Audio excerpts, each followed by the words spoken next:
Hello, my wonderful viewers, and welcome to another episode of Betty Adams Overanalyzes. Today we are looking at a case study in love and joy. Okay, granted, there is not the slightest hint of romance, or rather, eros, other than the fact that Miko, coming from a large and loving family, indicates that there must have been quite a bit of eros in the backstory. But this is a children's show, and they don't have time for any of that mushy stuff. Anyway, Glitch Text, Season 1, Episode 7, or 8. That double pilot. Anyway, collection quest. If the last two episodes were the essence of the fears that we face in the real world, this episode was a testament to love, joy, and pure, unabashed, fearless fun.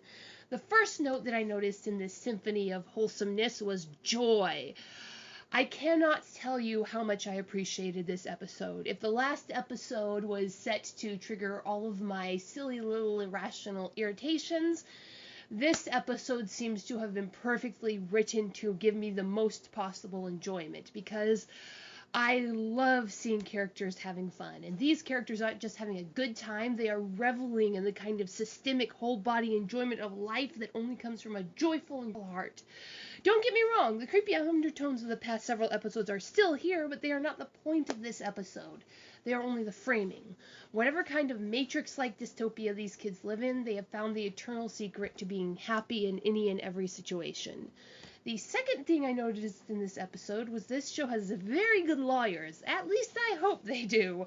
I am going to take a wild guess and say that on the day this episode was written, the writers were having a competition to see how many pop culture references they could fit into the smallest amount of screen time.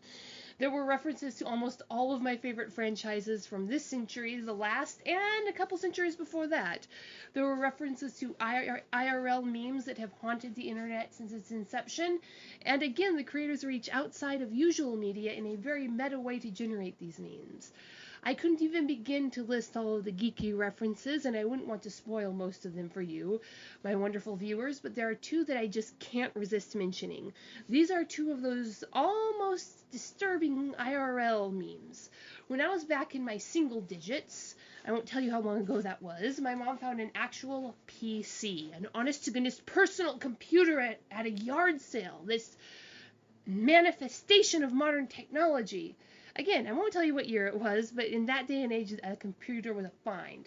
Now, my mom had worked for a computer company back in Alaska in the pre-internet days, so she made short work of troubleshooting what was wrong with this little PC. She uploaded a few educational games, that was pretty much all it could handle, and in addition, the most wonderful thing my bitty Betty mind had ever experienced up to that point: Tetris. I cannot count the number of hours I spent chasing my big sister's high score on that tan-colored block of steel and silicon. Then a few years later, when I was a tiny tween, my mom pulled an awesome again and found a Super Nintendo in a second-hand store.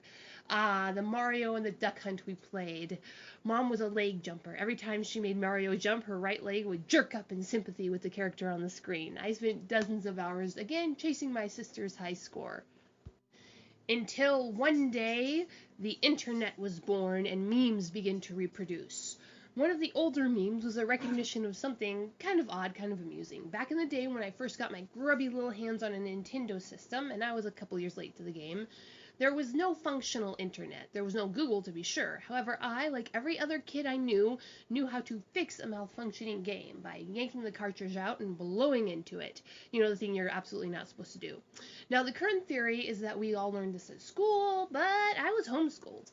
Anyway, there's a very clever reference to this meta meme in the show, in this episode. So anyway, there was another meta meme that's a bit more subtle. The voice actor for Miko's older sister is using a voice that is just a little too old for a high schooler. Miko's older sister sounds 30-something, not some teen. Now, this might just have been because the best actress for the job has a slightly older voice and made the choice not to fight it. However, recently, within the past 10 years or so, online Tetris competitions became a thing, and something rather amusing happened. For decades, the gaming scene had been dominated by the young. The Mikos and Fives of the world had had their way in tournaments, because each game was new.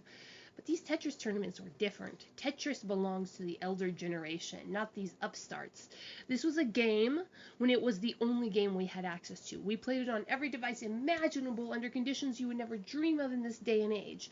Those Tetris tourneys, they were ours. Step aside, children. School is in session. Very clever meta references in this show. Then there is the fantastic reference to the perennial IRL-fearing parents that the modern media of our day and age is causing real-world violence in children, and it's a very clever little reference, which provides a perfect segue to the actual media references. Teenage Mutant Ninja Turtles gets a clever sideways mention. Ring of the Lords, Lawyers, is a running joke. Candy Crush, Tetris, and 100 other references. It was a fun episode.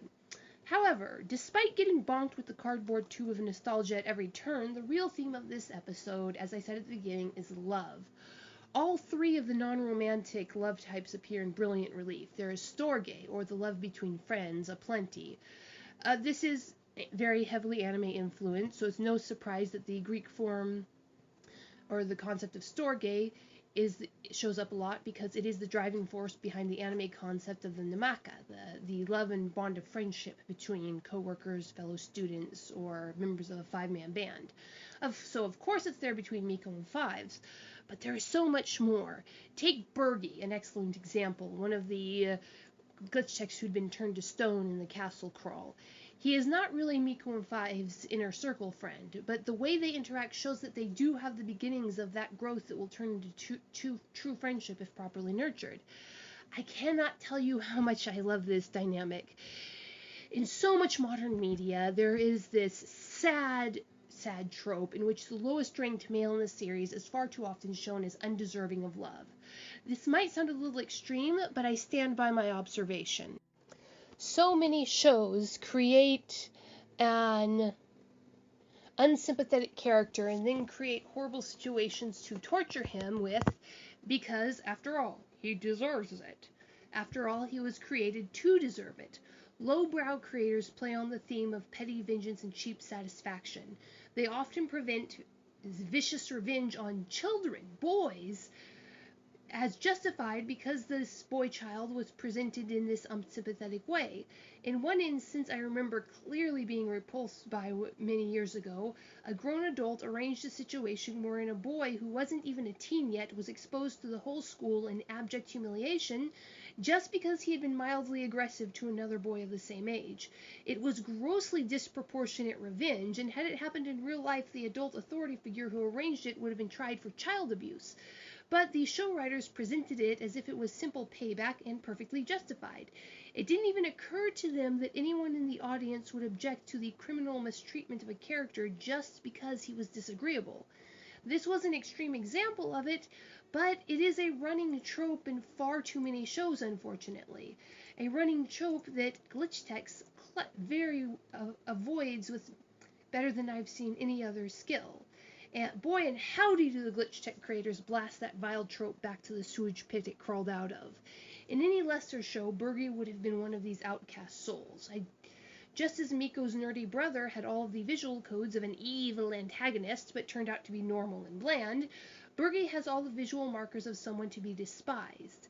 Instead of that, we get a fully formed character we can respect and root for, even as he is held up as one of the lesser skilled techs. The fact that he is not incredibly useful to the plot or to the story as a whole does not make him undeserving. I cannot tell you how rare and beautiful that is.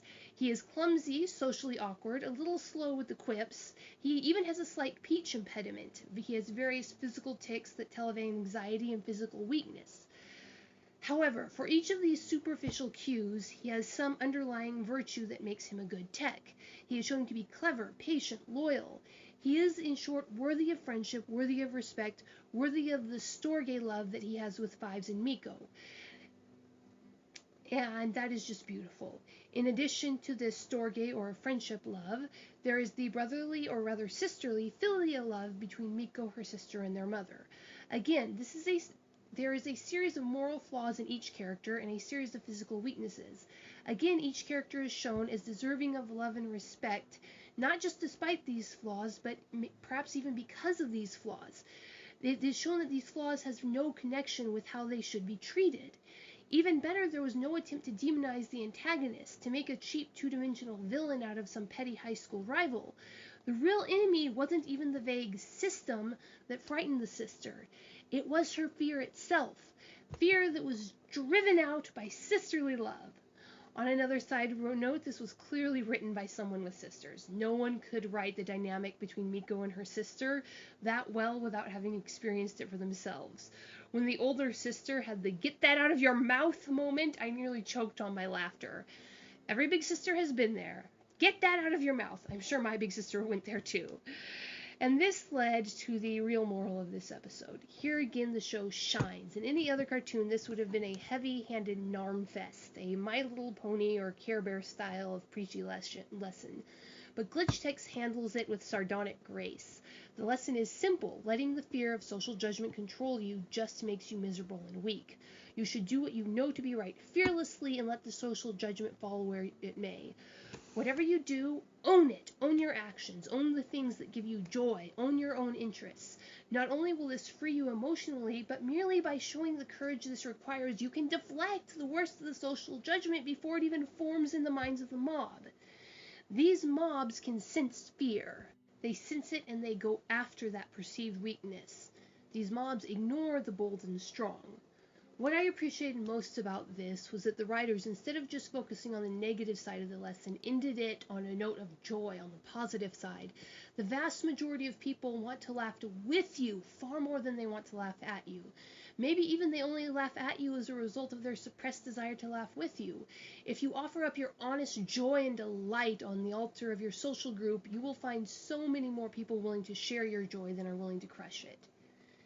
And that was the beautiful part of this lesson. And then I can't resist taking my eyes away from the heart of this episode and moving it to the sides. You see, then there is Mitch. I cannot tell you how much I appreciate what the creators seem to be doing with Mitch. In any other show, he would have been a two-dimensional bully, but these creators weren't content with the easy road. For all of his arrogance, Mitch does seem to be pleased when his fellow Glitchtex succeed. He has a budding germ of the love called agape, or simple love for fellow humans. This would be the only force strong enough to counterbalance Mitch's pride, and something is counterbalancing Mitch's pride and arrogance.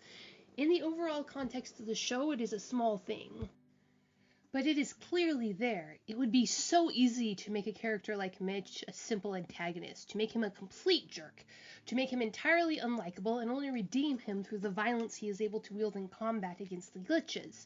Instead, this show decides to take the far more difficult and rewarding path of building him into a fully fledged human, with powerful virtues to counteract the weight of the vices of pride and arrogance. Mitch is honest to those he considers his friends. Even in the first episode, when he brainwipes Fives in the most egregious show of his arrogance and misuse of power, you know that one, he is doing that on the command of Hinobi. And he tells Fives to his face what is going on before he brainwipes them. His attempts to lie during the cover-up are weak, as if he has little experience with such deception and was just following Hinobi protocol.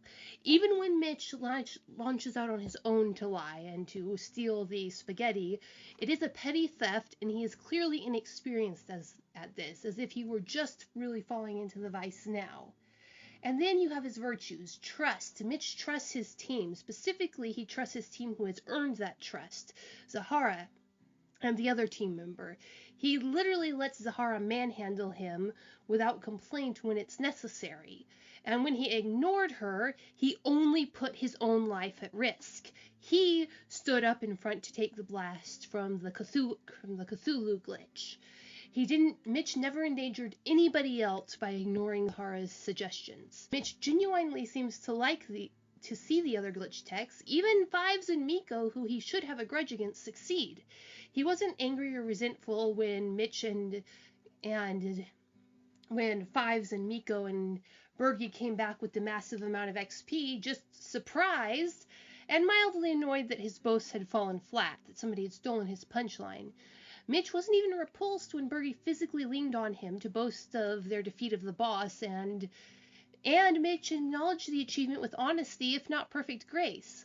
But that last one, Mitch not responding negatively to Bergie touches him, let's take another look at that scene. In almost any other show, Mitch, the jerk, would have physically brushed off Bergie's touch with a look of repulsion on his face, because in any other show, Bergie would have been the undesirable, the lowest ranking male, and Mitch would have been the bully. But Glitchtex is above that sort of cheap thrill. Bergie is, despite being the lowest ranked guy, is still worthy of his place among his friends, and Mitch is a fully formed character with complete virtues and vices. On a nice theoretical side note, when you add all these virtues and vices that Mitch has displayed, pride, a bit more than is justified by his truly impressive skill set, physical courage, honesty, ability to give credit where it is due to his fellow warriors, of significantly higher rank than the main character, and significantly more bought into the lies of the powers that be. When you add up all of these character traits, you get an interesting type of character. A type of character that I like to call the Into the Breach character. This is a character like Boromir from Lord of the Rings, also referenced in this episode multiple times. The character has made a few bad decisions, probably out of pride and arrogance, but this character is at heart dutiful and courageous. When you get a character like that in a show with a combat theme, and especially a show with slowly building mystery and plenty of combat, there is a very good chance you are going to get a breach scene. The overwhelming enemy is advancing on our heroes. There is no way the heroes can stop them. The heroes have to complete the quest, get the MacGuffin, reach the base, but there's no way they can do it before the Horde, the enemy, or reality reaches them. So, the character they thought they had turned on them, or who was never with them fully in the first place, reveals himself as an ally and steps into the breach to buy them time to escape or to complete the necessary goal. So it is still a bit early to say if this will be Mitch's fate, but given his virtues, vices, and the clear evidence that Hinobi has its claws far deeper into him than the others, I'd say that there's a decent chance that we'll get this arc with him, that we'll get to see him step boldly into the breach to defend his fellow glitch techs from whatever dark thing is stalking them. So, what do you think, my wonderful viewers? Leave a like if you agree, and leave a comment smashing my analysis like a road glitch if you disagree. Check out my Teespring channel for some weird human merch, and share this video if you want to see more. Peace out, my wonderful viewers.